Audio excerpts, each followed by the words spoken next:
Bien, donc je vais rapidement me présenter pour ceux qui n'auraient pas eu en cours. Je suis enseignante-chercheur donc à l'Université de Caen, à l'UFR de Sciences, dans le département biologie et sciences de la Terre. Ça c'est pour la partie enseignement, j'enseigne aussi beaucoup en psychologie. Et pour la partie recherche, je fais partie d'une équipe qui s'appelle Ethos. C'est le laboratoire d'éthologie animale et humaine. Et en fait, il y a beaucoup de logos parce que c'est un laboratoire qui dépend de l'Université de Caen, mais également de l'Université de Rennes et du CNRS. Et puis le dernier petit logo, c'est la station marine de Lux-sur-Mer, donc qui dépend de l'Université de Caen aussi, et au sein de laquelle on travaille beaucoup, parce que nous on travaille sur un animal marin, comme vous vous en doutez, puisque je vais vous parler de céphalopodes. Donc voilà, la partie canaise de cette unité Ethos s'intéresse très particulièrement à la biologie des comportements et la neurobiologie des comportements des céphalopodes. Alors, on verra que les céphalopodes, c'est une grande famille. Nous, on travaille plus spécifiquement sur la sèche.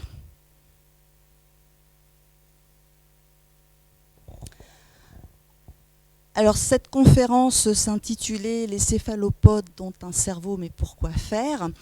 Avant de parler du cerveau des céphalopodes, qu'est-ce qu'un céphalopode? Déjà, quelle définition vous donneriez? Qu'est-ce que ça vous évoque quand on parle de céphalopode?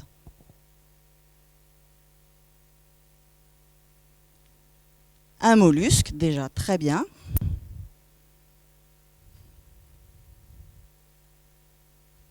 Des exemples de céphalopodes?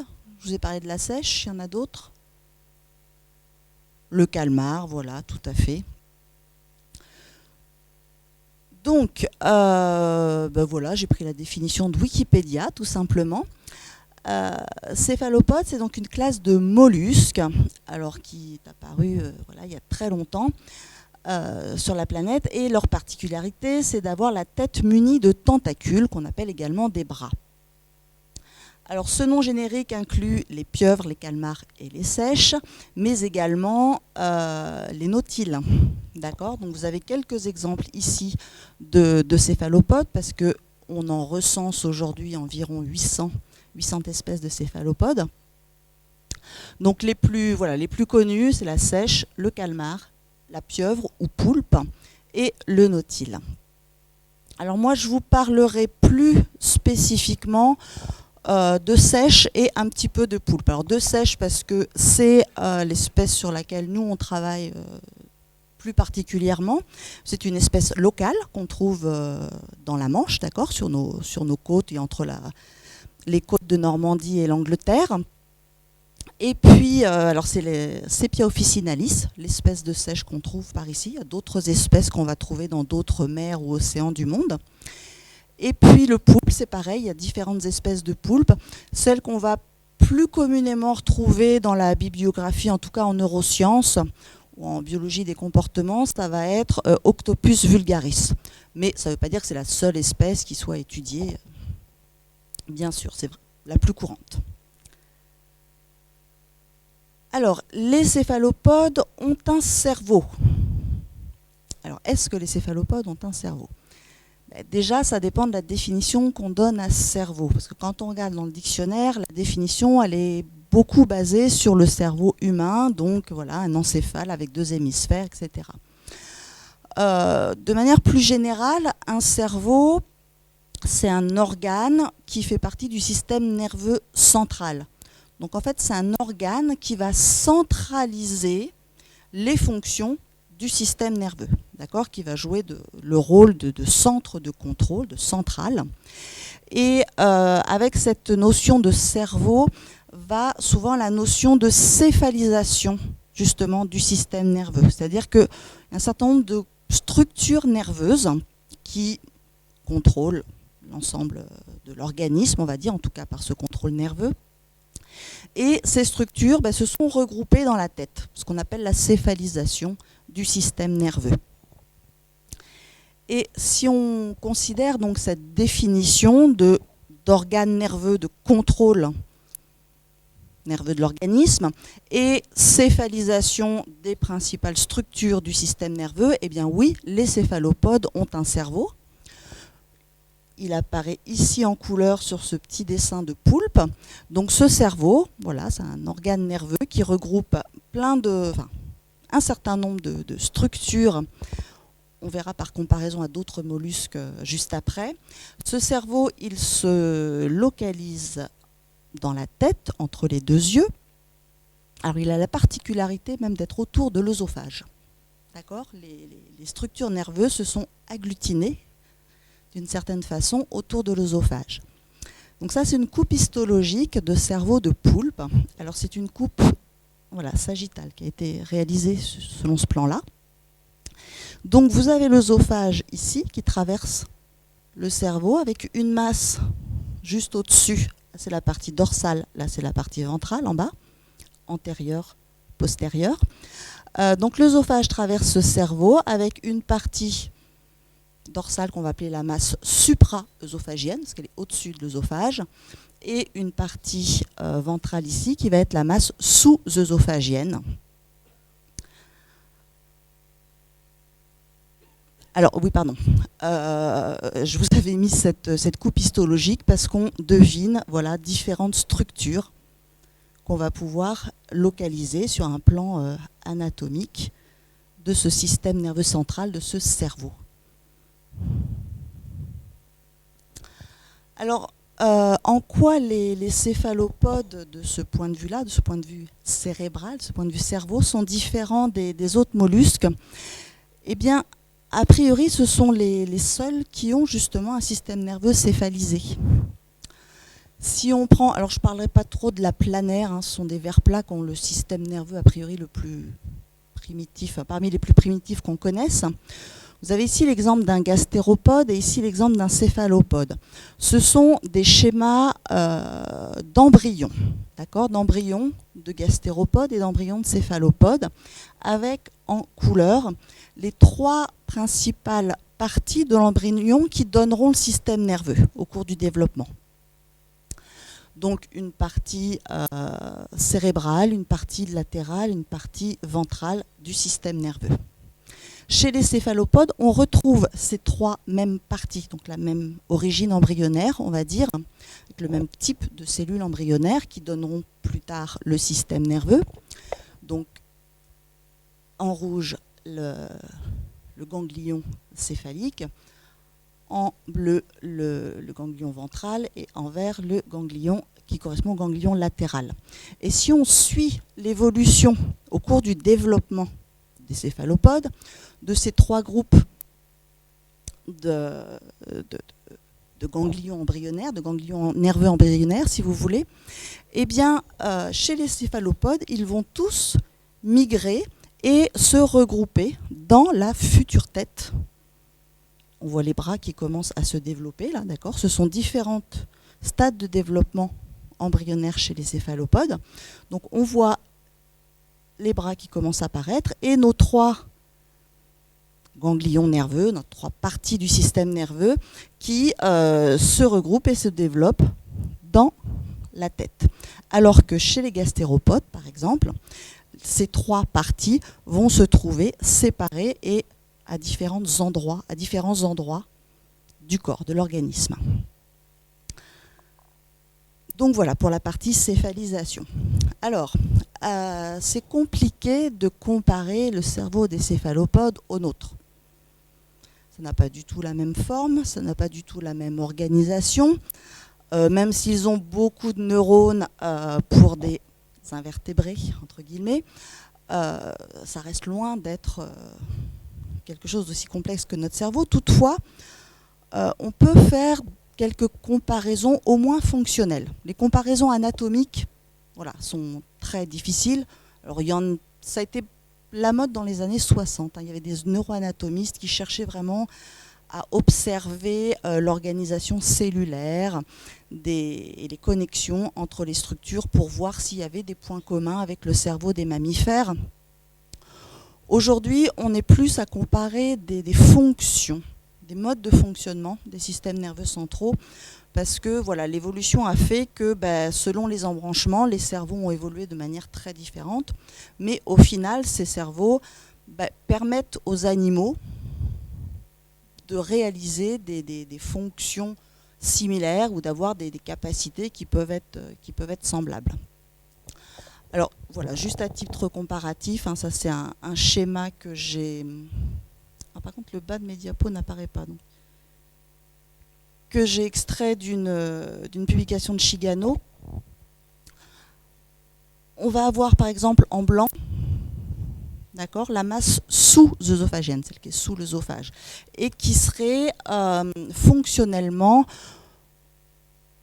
comparable au tronc cérébral des vertébrés. D'accord ? Donc le tronc cérébral, c'est vraiment le haut de la moelle épinière, ce qui va permettre au cerveau de se connecter à la moelle épinière.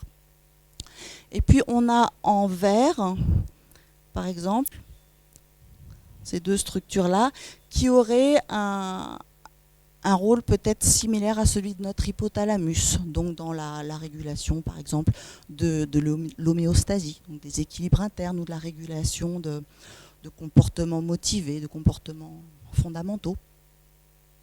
Et puis, alors en blanc, c'est une petite zone là qui serait peut-être comparable au thalamus. Le thalamus, c'est un carrefour d'informations sensorielles et aussi un carrefour d'informations motrices.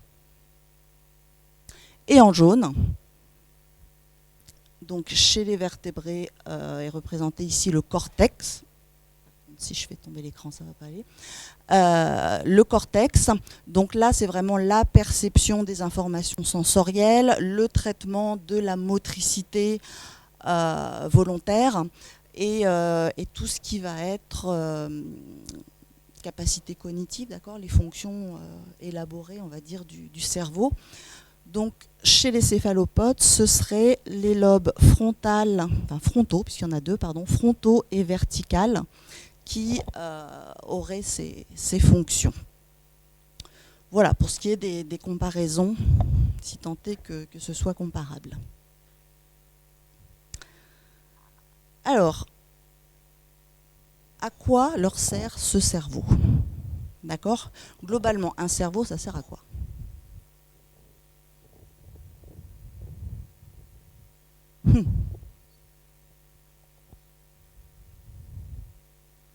Oui, faire fonctionner le corps.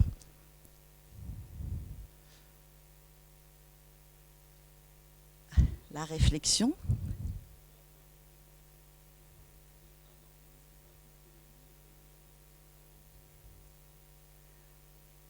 D'accord, l'individualité. Ouais. Alors, ça peut participer aux sécrétions hormonales, tout à fait, via justement l'hypothalamus.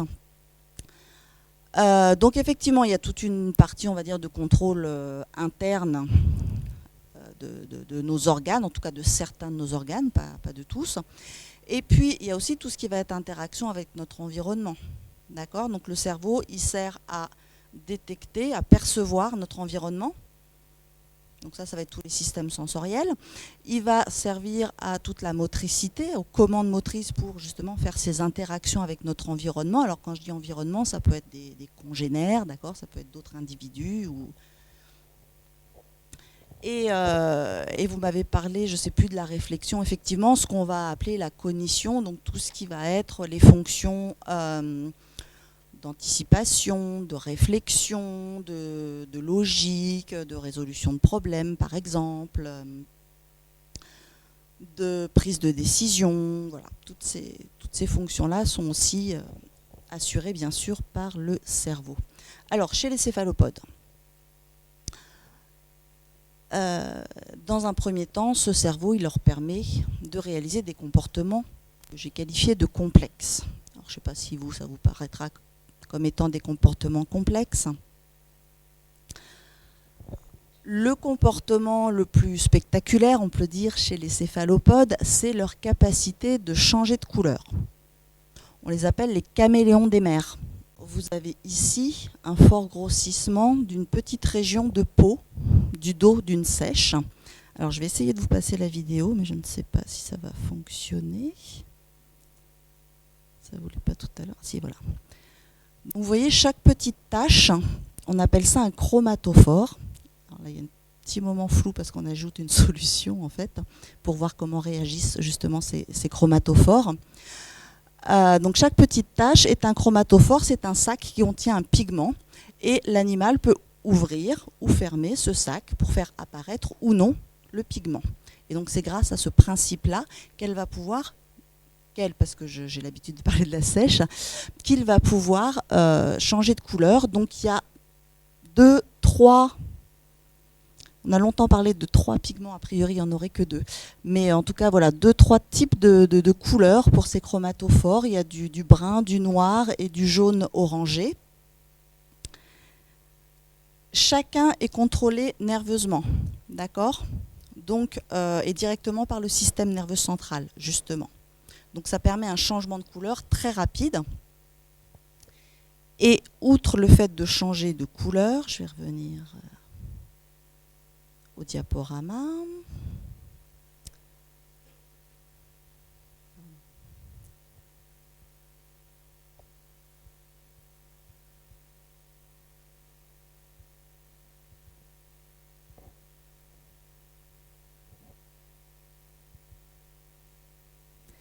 Donc, outre le fait de changer de couleur, l'animal peut faire apparaître des motifs.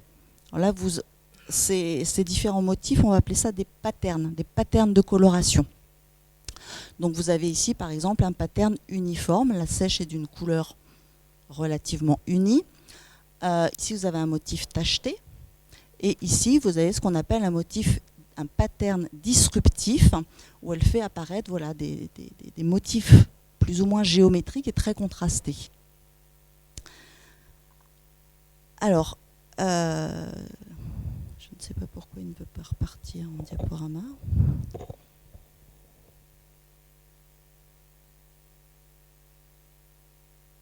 Parce qu'il est déjà. À quoi ça va lui servir de changer de couleur ? Bien sûr, au camouflage. Pas uniquement, d'accord, mais en particulier au camouflage. Donc vous avez ici 2 photos de sèche camouflées. Je reconnais que les photos ne sont pas d'une qualité extraordinaire, mais voilà, vous avez une sèche ici qui arbore donc un pattern disruptif parce qu'elle est sur des graviers de couleurs contrastées. Et vous avez ici une sèche qui s'est ensablée, parce qu'elle a non seulement la possibilité de changer de couleur, mais s'il y a un substrat sableux, elle va avoir plutôt tendance à s'ensabler, comme les poissons plats en fait. Donc voilà, différentes stratégies pour se camoufler. Pourquoi se camoufler ? Eh bien pour 2 raisons, parce qu'en fait les céphalopodes sont à la fois des proies et des prédateurs. Donc ces céphalopodes ont donc développé des stratégies de chasse et des stratégies anti-prédatrices, d'accord, donc de défense, parmi lesquelles voilà, il y a le camouflage. Alors les prédateurs, ça va être les bars par exemple pour les petites sèches et le dauphin pour les sèches adultes. Et les sèches, elles, vont se nourrir de crustacés, donc crevettes, crabes et petits poissons. Donc des stratégies de défense. Parallèlement à ça, elles ont également développé des stratégies de prédation. D'accord ? Alors, je vous ai dit que les sèches se nourrissaient de crabes, crevettes et petits poissons. Je vais vous montrer un exemple de capture de crabe et un exemple de capture de crevettes. Ce n'est pas la même stratégie motrice qui est utilisée. Donc à chaque fois, ce sont des proies vivantes. Les céphalopodes ne vont pas, alors sauf si on les a entraînés en laboratoire, sinon ils ne vont pas capturer de proies mortes. Donc ce sont des proies mobiles. Ça veut dire qu'il y a tout un mécanisme, vous comprenez bien, de comportement prédateur qu'il faut élaborer. Il faut évaluer la distance à laquelle l'animal va être de la proie. Il lui faut éventuellement anticiper les mouvements de la proie. Pour le crabe pince, évidemment, donc il va falloir éviter les pinces. J'ai donc des exemples pour la capture de crabe. Voilà, vous avez une sèche ici, le crabe qui est là.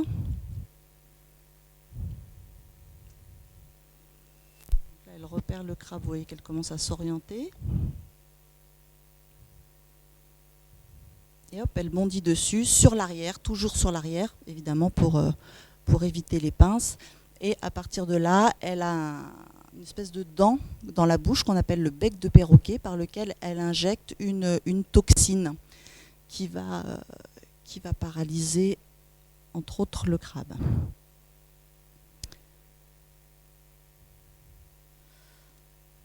Pour la crevette, alors là on l'a mis sur un fond damier, c'est un protocole qu'on utilise beaucoup pour tester justement les capacités de camouflage et de changement de couleur de la seiche. Et là, vous voyez, il y a 2 tentacules préhenseurs qui ont été éjectés sur la proie, donc un peu comme la langue du caméléon finalement. Donc ce sont des tentacules qui sont repliés sous les yeux. D'accord, les seiches sont des décapodes, donc normalement elles ont 10 bras. Il y en a 8, il y a 8 bras autour de la bouche, sur la tête, et il y a 2 tentacules, donc préhenseurs, qui sont repliés sous les yeux et qui permettent donc cette capture extrêmement rapide des petites proies mobiles. Donc ça va être pour les crevettes et les poissons.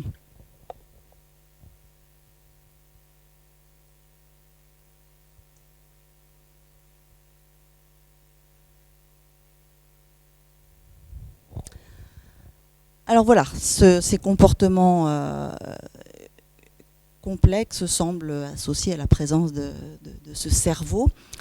Ce cerveau, il leur permet également d'intégrer de nombreuses informations, entre autres aussi pour pouvoir faire leur comportement, leur stratégie de défense et leur comportement prédateur. Donc ces informations, eh bien, elles vont les capter grâce à des capteurs sensoriels, un petit peu, beaucoup sont semblables aux nôtres, on va dire. Les seiches ont des yeux, alors les céphalopodes ont des yeux, d'accord.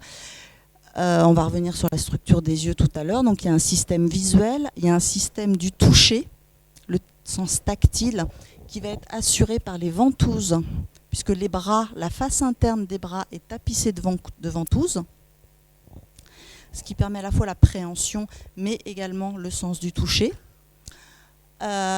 Les céphalopodes ont aussi un sens, alors on ne va pas dire olfactif ou gustatif, parce que comme les substances sont dissoutes dans l'eau, c'est un petit peu difficile de faire la part des choses, mais en tout cas il y a un sens chimique, avec un organe, avec un organe sensoriel qui va être situé à peu près ici, de chaque côté des yeux, avec des neurones, voilà, spécialisés dans cette détection. Alors l'audition, est-ce que les céphalopodes entendent? C'est une question qui est encore posée. On sait que ces animaux sont sensibles aux vibrations. Ils ont notamment l'équivalent d'une ligne latérale des poissons, comme pour les poissons, qui permet de détecter des petits mouvements d'eau, des petites vibrations. Donc c'est sensible aux vibrations. Après, est-ce qu'on peut parler d'audition? Voilà, là, c'est encore quelque chose qui est à étudier plus en détail. Alors pour ce qui concerne la seiche, on va surtout parler du système visuel. C'est un animal qui utilise beaucoup la vision pour exécuter ses comportements. Le poulpe, a priori, est un animal qui lui va être plus tactile, d'accord, qui va beaucoup utiliser, tâtonner, on va dire, avec ses tentacules pour explorer son environnement. Alors de façon assez surprenante, parce que je vous rappelle que ce sont des mollusques, vous me l'avez dit, les céphalopodes ont un œil dont la structure est très très similaire au nôtre. Donc un œil camérulaire, d'accord, on a une lentille, pareil, un iris, on a une pupille aussi, l'animal peut fermer ou ouvrir cette pupille. On a la rétine qui va tapisser le fond de l'œil. Alors par contre, l'organisation de la rétine des céphalopodes est plus simple que la nôtre. Nous, on a déjà un traitement des informations qui se fait dans la rétine. Pour les céphalopodes, on aura juste les photorécepteurs au niveau de la rétine. D'accord ? Les autres neurones, ils seront dans des structures du système nerveux central, justement, du cerveau, qu'on appelle les lobes optiques. Donc c'est là que le traitement, la suite du traitement rétinien, on va dire, qui est réalisé chez nous, se fera chez les céphalopodes. Alors, que voit-elle, ou que voit-il A priori, il n'y aurait pas de vision des couleurs chez les céphalopodes. Alors, je ne suis pas sûre que ça ait été testé chez toutes les espèces de céphalopodes. En tout cas, la sèche commune, Sepia officinalis, sur laquelle on travaille, a priori ne distingue pas les couleurs. Elle verrait plutôt en nuances de gris, d'accord, donc en contraste, en intensité de luminosité. Par contre, elles perçoivent une propriété de la lumière à laquelle nous sommes complètement étrangers. Ce sont les plans de polarisation de l'onde lumineuse. Alors, je ne suis pas physicienne, donc j'espère que je ne vais pas trop dire de bêtises en expliquant la lumière polarisée, mais en fait, vous avez une onde lumineuse qui va se propager sur un certain plan de l'espace, d'accord ? Cette onde, elle peut se propager verticalement, horizontalement ou de manière oblique. Une source lumineuse, que ce soit le soleil ou la majeure partie de nos éclairages, émet une lumière qui n'est pas polarisée, c'est-à-dire avec des ondes lumineuses qui se propagent dans tous les plans de l'espace.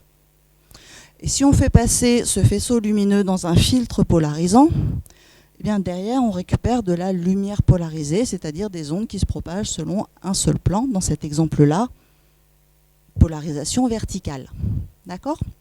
Il se trouve que dans la nature, ce qui nous permet de voir les objets, c'est le fait que ces objets réfléchissent la lumière.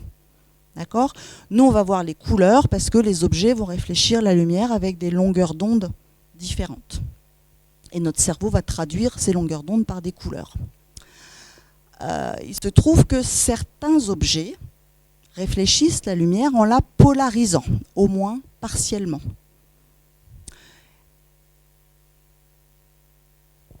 Pour nous, ça ne fait aucune différence, d'accord, que la lumière soit polarisée ou pas polarisée, on va la voir identique. Mais il y a beaucoup d'animaux, allez-y, installez-vous. Il y a beaucoup d'animaux, dont les seiches, pour qui le plan de polarisation est important et qui savent faire la différence entre un plan de polarisation vertical et un plan de polarisation horizontale ou oblique. Pour eux, ce n'est pas la même lumière. D'accord ? Alors comment on sait ? Parce que c'est difficile, nous on ne la voit pas. On ne voit pas cette propriété-là. Alors comment on a pu mettre ça en évidence ? Par exemple, grâce à un petit test comportemental. En fait, un de nos principaux outils pour interroger les animaux, c'est de réaliser des tests comportementaux. D'accord ? On leur pose des questions via une contrainte expérimentale et on regarde comment les animaux répondent, donc réagissent à cette contrainte. Pour la lumière polarisée, on a utilisé un dispositif. Donc, c'était une étude publiée par Cartron et collaborateurs en 2013. Si je ne dis pas de bêtises, je suis désolée, toutes mes références sont en bas, elles n'apparaissent pas. Mais si vous récupérez le diaporama, vous les aurez. Donc, on utilise un dispositif optomoteur. Donc, on va en fait déclencher chez la sèche un réflexe qui existe chez nous aussi d'ailleurs, quand on regarde dans le train un paysage défiler, le train en marche bien sûr, vos yeux sont animés d'un réflexe, d'accord, qu'on appelle le nystagmus. Parce que voilà, il y a une portion de votre champ visuel qui est en mouvement et donc ça déclenche ce réflexe.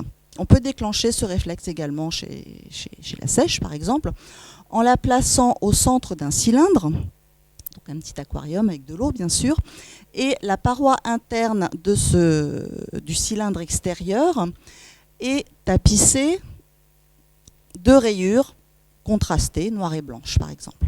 Si on fait tourner ce cylindre, eh bien on va déclencher chez l'animal soit le réflexe oculomoteur comme chez nous, soit c'est l'animal entier qui va se mouvoir dans le sens de rotation des rayures.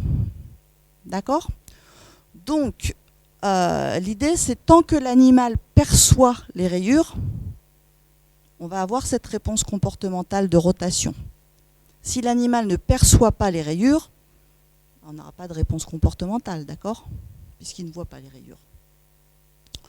Donc, si on réalise ce test avec un papier rayé, noir et blanc, on obtient des réponses de rotation. si on réalise ce test avec, à la place de mettre un papier rayé noir et blanc, on met un filtre polarisant, enfin rayé, avec des rayures qui polarisent la lumière dans des plans différents. D'accord? Alors pour nous, ça paraît tout gris, puisqu'on ne voit pas les plans de polarisation de la lumière. Si on passe ce dispositif-là dans un polarimètre, pour mesurer justement la polarisation de la lumière, eh bien, en traduisant ces plans de polarisation de la lumière par des nuances de gris, voilà ce que ça donne. D'accord? Donc, un animal qui voit la lumière polarisée, qui voit les plans de polarisation de la lumière, verrait ça. Un animal ou un individu qui ne les voit pas, voit ça. Eh bien, quand on fait le test, on fait tourner le cylindre autour de l'animal se met à tourner dans le même sens que les rayures. D'accord? Et si on change de sens, bien sûr, l'animal change de sens de rotation. Donc, ça signifie que l'animal perçoit des rayures, donc perçoit des plans de polarisation de la lumière. Alors, à quoi cela peut-il lui servir de voir la lumière polarisée? Eh bien, il s'avère qu'en milieu marin, la vision des couleurs, alors surtout par chez nous, d'accord, où les profondeurs ne sont pas forcément très lumineuses, donc on perd vite en intensité lumineuse quand on descend dans la colonne d'eau, on perd vite les couleurs quand on descend dans la colonne d'eau, donc la vision en couleur n'est pas forcément très utile, d'accord, quand on vit au fond de l'eau par 20 mètres de fond ou plus. C'est pas forcément pertinent de voir les couleurs puisque il y a quasiment plus que le bleu qui passe, je crois. Par contre, voir les plans de polarisation de la lumière, ça peut être utile. Et là, c'est une autre étude, toujours de personnes de mon équipe, hein, qui a cherché à savoir si finalement, voir les plans de polarisation de la lumière, ça pourrait pas être utile quand il y a de la turbidité dans l'eau. D'accord? Quand l'eau n'est pas aussi limpide que ça, ce qui est souvent le cas par ici, par exemple. Et donc, ils ont présenté aux sèches des poissons, donc des potentiels prédateurs, sur des écrans. Alors, il y avait deux types d'écrans. Un écran, on va dire classique, qui présentait une image en noir et blanc, donc en contraste d'intensité lumineuse, et un écran qui émettait la même image, mais en lumière polarisée. Nous, on ne voit pas, là, d'accord? Après, si on met des filtres polarisants devant cette image, on voit bien l'image du poisson. Alors ça, c'est une représentation sur laquelle est codé le pourcentage de polarisation de la lumière. C'est-à-dire que les zones noires correspondent à des zones pour lesquelles la lumière n'est pas polarisée. Et les zones blanches correspondent à des régions où la lumière réfléchie, enfin où la lumière émise est polarisée à 100%. Alors on ne sait pas dans quel plan, mais voilà, polarisée à 100%. Et là, c'est une autre représentation sur laquelle le polarimètre a mesuré l'angle de polarisation de la lumière émise par les différentes parties du poisson sur l'écran, d'accord. Donc, alors c'est un peu flou, mais voilà, en blanc, ça va être la lumière émise avec un plan de polarisation à 40 degrés, je crois. Enfin, bon. En noir, ça va être à 110 degrés, etc. Bref, ils se sont aperçus que dans des conditions où l'eau était relativement claire, relativement limpide, la sèche détectait le poisson dans les deux conditions, de la même façon. Alors comment on sait qu'elle le détecte? On regarde justement ces changements de couleur. Dès que le poisson apparaît, on voit une réaction au niveau des changements de couleur sur le dos. Donc, lorsque l'eau est claire, ça ou ça, pour l'animal, ça ne fait pas de différence. Elle répond, elle réagit à l'apparition du poisson. Et puis plus on va augmenter la turbidité de l'eau, donc moins la visibilité va être bonne, et plus l'animal va réagir à ça et pas à ça. D'accord? Donc avec notre système de vision des contrastes, en fait, on sait qu'avec une turbidité croissante, l'intensité lumineuse va rapidement diminuer. Par contre, la polarisation, alors je ne dis pas qu'elle ne va pas diminuer, mais beaucoup plus tard. Donc dans une eau turbide, pour l'animal qui voit les plans de polarisation de la lumière, ça va être beaucoup plus efficace d'utiliser cette propriété-là de la lumière que l'intensité lumineuse ou le niveau de gris, si vous voulez. D'accord ? Donc voilà, la lumière polarisée peut être, cette perception plutôt des plans de polarisation de la lumière peut être utile dans les eaux turbides. Alors, par ailleurs, on sait que sur la peau des seiches, il y a donc ces petits chromatophores dont je vous ai parlé qui leur permettent de changer de couleur. Mais ils ont aussi d'autres cellules qui s'appellent des iridophores qui vont réfléchir justement la lumière de manière irisée. Et a priori, certaines cellules sont capables d'émettre ou de réfléchir de la lumière polarisée. Donc là, vous avez une photo de seiche telle que nous, on la voit. Et là, une photo quelque part prise par le biais d'un polarimètre. On peut mesurer donc le degré de polarisation de la lumière réfléchie par cette seiche. Donc on voit que voilà, il y a aussi des patterns finalement de réflexion de lumière polarisée. Et en tout cas dans l'article dans lequel j'ai pris cette diapositive, il suggère que ça pourrait être un moyen pour que les animaux communiquent entre eux. Un moyen codé, finalement, que seuls les animaux qui perçoivent la lumière polarisée pourraient détecter. Alors, toujours par rapport à cette utilisation de la lumière polarisée, il y a eu d'autres expériences de fait dans notre laboratoire qui suggèrent que la seiche serait capable d'utiliser ces plans de polarisation pour s'orienter. Alors la seiche commune, ici en Manche, elle migre, d'accord ? On va dire qu'au beau jour, au printemps et l'été, elle est plutôt près des côtes, et l'automne et l'hiver, elle repart au large. Donc voilà, elle effectue des cycles de migration. Alors, on ne sait pas si elle utilise la lumière polarisée pour ces migrations, mais en tout cas, on a montré expérimentalement qu'elle pouvait utiliser la lumière polarisée pour s'orienter. Alors, pour cela, on a utilisé un labyrinthe.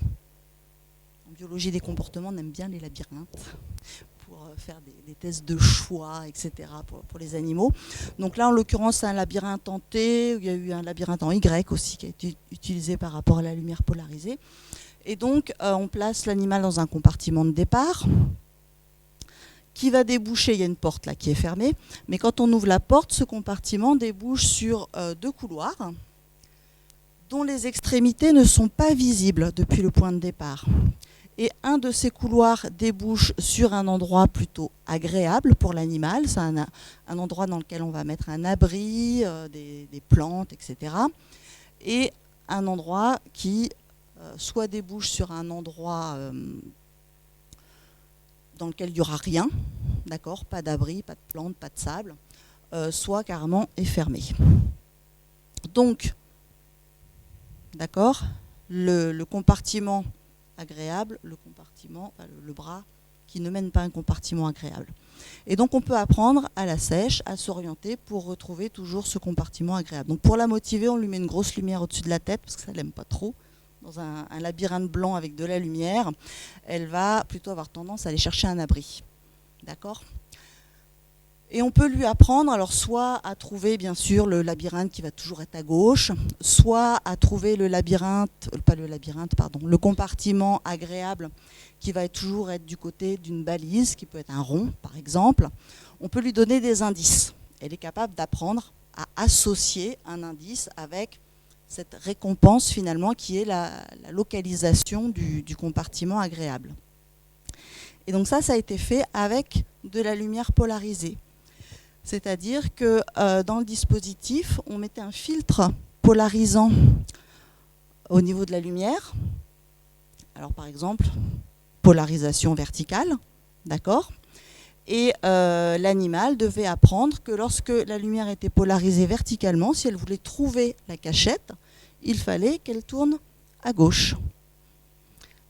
Et lorsque la lumière était polarisée horizontalement, eh bien, il fallait qu'elle tourne à droite pour trouver la cachette.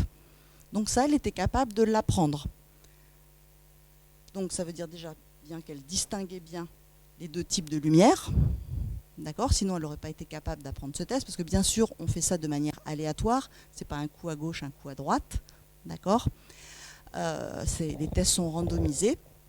Et qu'a priori, elle est capable d'utiliser cet indice pour se déplacer, pour faire ces apprentissages qu'on appelle de type spatial. Alors, du coup, j'ai ma liaison avec le chapitre suivant.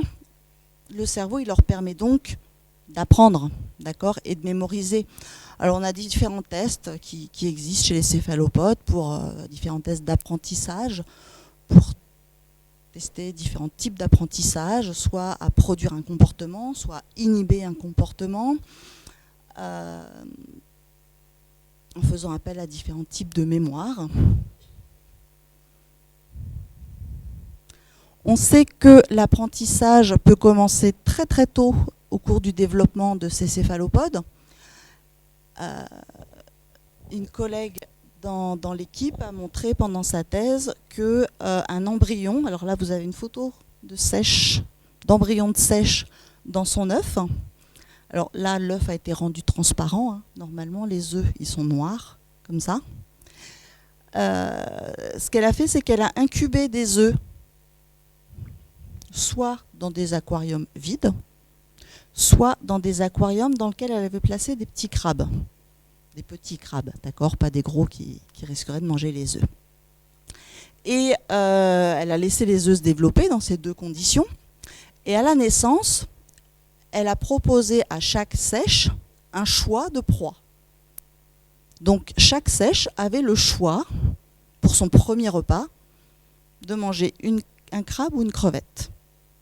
Et elle a noté à chaque fois vers quelle proie se dirigeait la seiche. Des seiches qui n'ont été exposées à priori aucune proie ont majoritairement tendance à préférer la crevette. D'accord ? Je ne dis pas qu'elles mangent toute la crevette en premier, mais une grande majorité vont préférer la crevette. Par contre, des seiches qui, pendant leur développement embryonnaire, ont été exposées à des crabes, et on sait qu'à la fin du développement embryonnaire, le noir de l'œuf il devient un petit peu moins opaque, et donc que l'animal peut percevoir des formes, des mouvements, peut percevoir des odeurs aussi, il y a des substances chimiques qui traversent. Et dans ce cas-là, les seiches préféraient majoritairement le crabe, donc elles avaient appris à reconnaître les caractéristiques du crabe. Alors apparemment, elle reconnaît les caractéristiques visuelles et olfactives, mais le visuel suffit. D'accord ? Juste la vue du crabe suffit à ce qu'elles apprennent, on appelle ça de l'empreinte alimentaire. Alors, je ne vais pas vous faire le listing de tous les types d'apprentissage qui ont pu être faits chez les céphalopodes. Je vais revenir un petit peu sur le cerveau. On a parlé tout à l'heure de cette zone dorsale du cerveau des céphalopodes qui comprend les lobes frontaux et verticales, et qui était dans l'article de Shigano que j'ai montré tout à l'heure, qui était comparé à notre cortex. D'accord ? Eh bien, il y avait plusieurs études dans les années 80 qui avaient montré que notamment le lobe vertical, mais aussi le lobe frontal ici, était nécessaire à l'apprentissage chez la seiche et chez le poulpe. Que s'il y avait des lésions, si cette partie du cerveau était abîmée, les animaux n'étaient plus capables d'apprendre ou plus capables de mémoriser une tâche. Nous, on a refait des expériences avec ça et avec notre fameux labyrinthe, d'accord, pour tester les capacités d'apprentissage spatial des seiches. Et on s'est aperçu qu'effectivement, le lobe vertical, entre autres, était important pour cet apprentissage spatial, mais que dans ce lobe vertical, il y avait différentes parties qui jouaient différents rôles. Et par exemple, la partie donc ventrale, symbolisé par la petite étoile ici, semble particulièrement impliqué dans l'acquisition des informations, donc vraiment dans l'apprentissage, l'acquisition des informations. Et on pense que c'est parce qu'il y a des connexions avec l'autre lobe qui est en dessous, ici. Et que ce sont ces connexions-là qui permettent cet apprentissage. Et la partie la plus dorsale de ce même lobe, elle paraît plutôt utile au transfert des informations pour la mémorisation. C'est-à-dire que l'animal a appris, après, il faut qu'il retienne pour que 2 jours après, 3 jours après, il puisse se rappeler de l'information. Donc a priori, voilà, c'était plutôt la partie dorsale. Alors pourquoi je vous parle de ça? Parce que tout à l'heure on parlait de comparaison par rapport au cerveau des mammifères. Et donc dans cette étude-là, on s'est permis en fait de comparer ce lobe vertical des céphalopodes à l'hippocampe du cerveau des mammifères. Alors l'hippocampe, c'est une petite structure qui est dans l'intérieur de notre lobe temporal, là. Et on sait chez les mammifères que cet hippocampe est très important pour certains apprentissages, et en particulier pour les apprentissages justement spatiaux, d'accord, qui est de localiser les choses dans un environnement.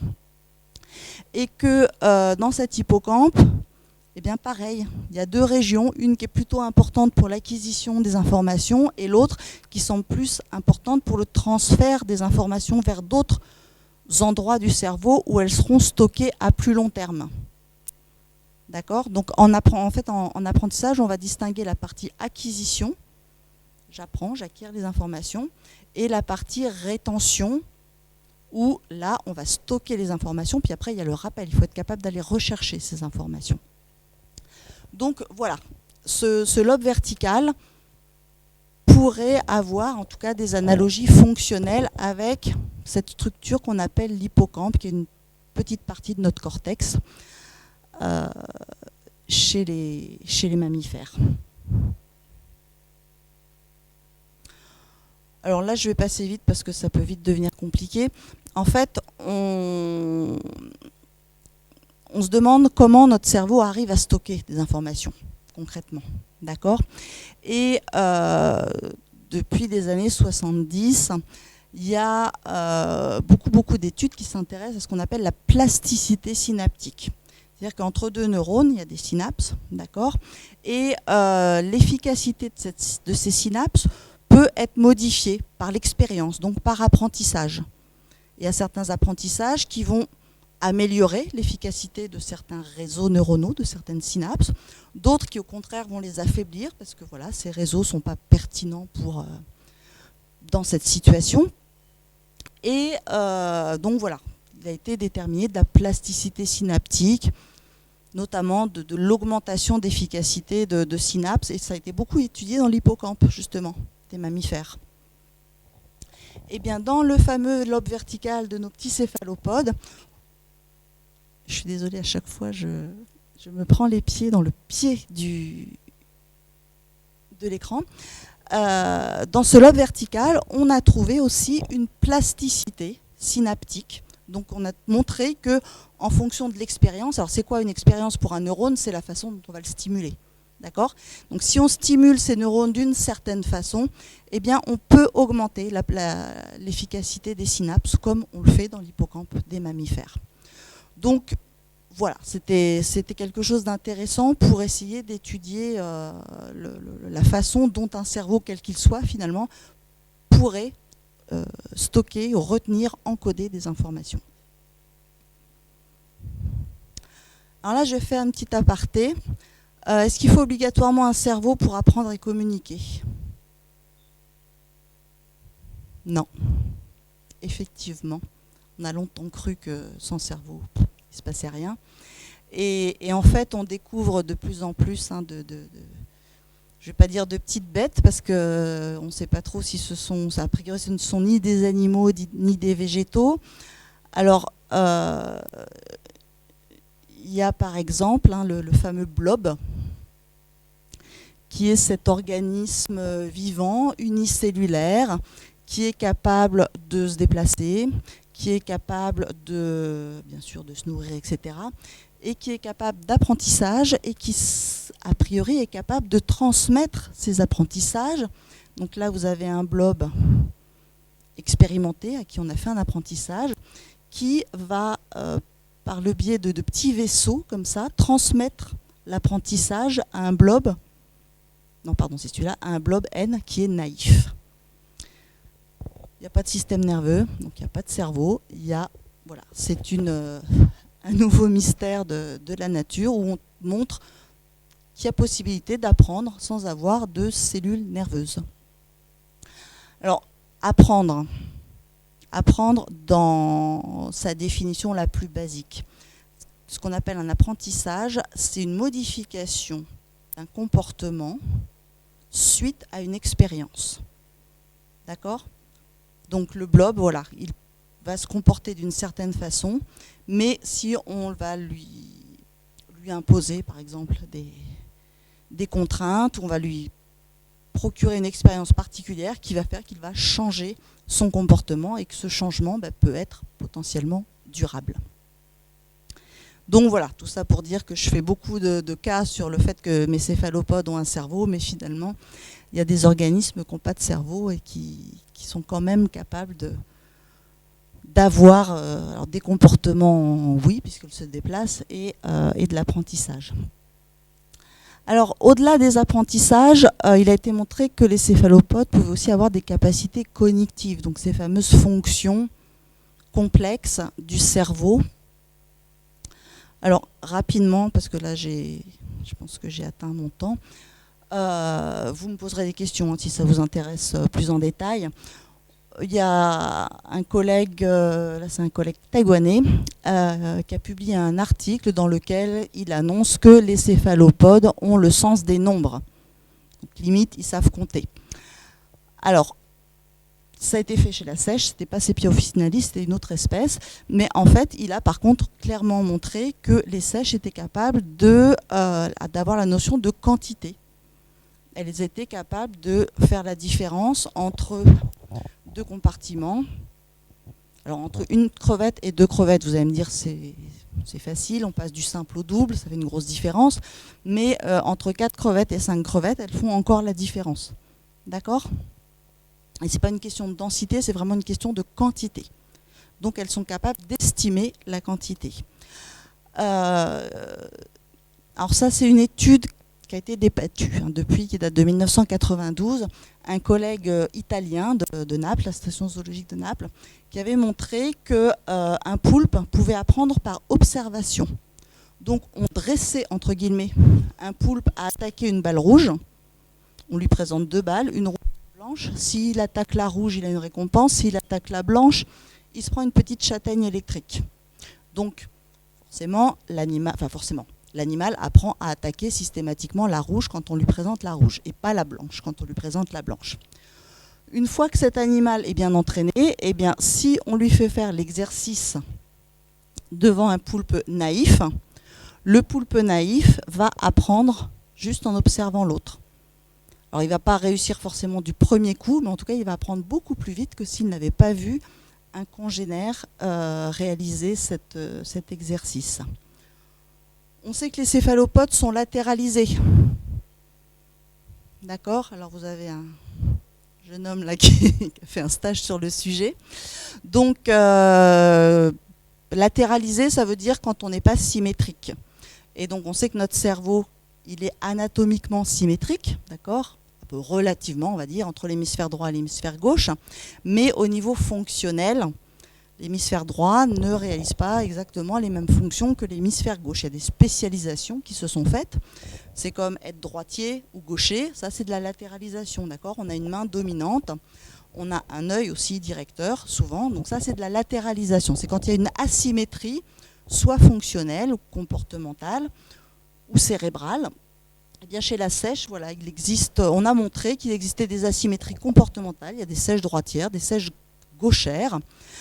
Pareil que cette asymétrie, donc que cette latéralisation, elle apparaît au cours du développement, hein, comme chez nous, les petits-enfants, ils ne sont pas latéralisés, ça vient au bout de quelques années. Et qu'il y avait aussi une asymétrie, donc une latéralisation cérébrale. Pour les infos visuelles, par exemple, il a été montré que pour tout ce qui était recherche d'un abri, la sèche, elle va surtout utiliser son œil gauche. Et par contre, pour tout ce qui est comportement alimentaire, elle va préférentiellement utiliser l'œil droit. Pour son camouflage, c'est pareil, elle va avoir un œil directeur. Si on la met sur un fond gris ou sur un fond noir, elle va adapter une couleur qui va être la plus adaptée, justement, qui va mieux s'adapter au fond. Par contre, quand on la met comme ça, dans une situation ambivalente où elle est posée sur deux couleurs contrastées, laquelle va-t-elle adopter? La couleur foncée ou la couleur claire? A priori, elle va plutôt faire un intermédiaire, d'accord, une couleur intermédiaire, mais cette couleur intermédiaire, elle tendra un peu plus vers la couleur qui est du côté droit. Donc si c'est une couleur foncée à droite, la sèche sera un peu plus foncée. Si c'est une couleur claire à droite, la sèche sera un peu plus claire.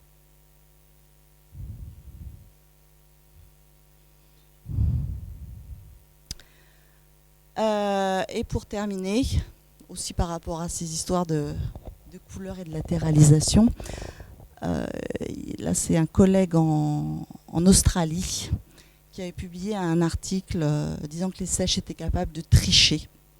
Là vous avez des sèches adultes, hein, un mâle et une femelle. Vous voyez qu'il n'y a pas les mêmes patterns justement. Le mâle, il a un pattern qu'on appelle zébré, ce qui permet de reconnaître que c'est un mâle, alors que la femelle, voilà, va avoir une couleur plus unie.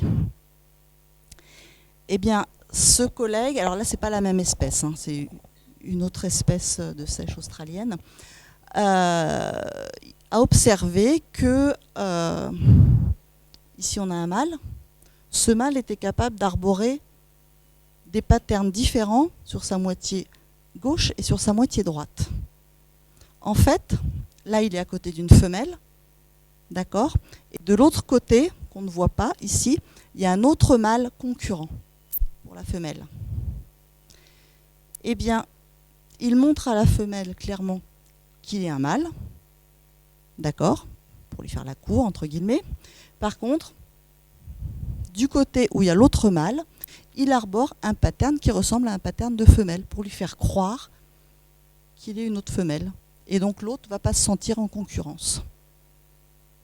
Donc voilà, ils avaient intitulé ça comme de la tricherie.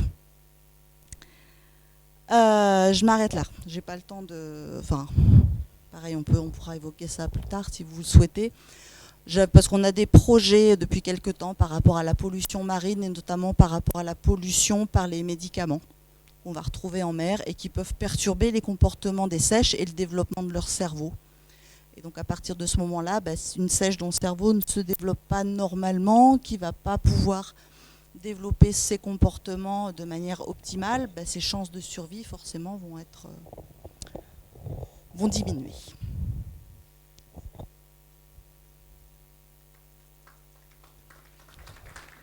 Merci. J'avais mis ma dernière diapo. Donc merci de votre attention.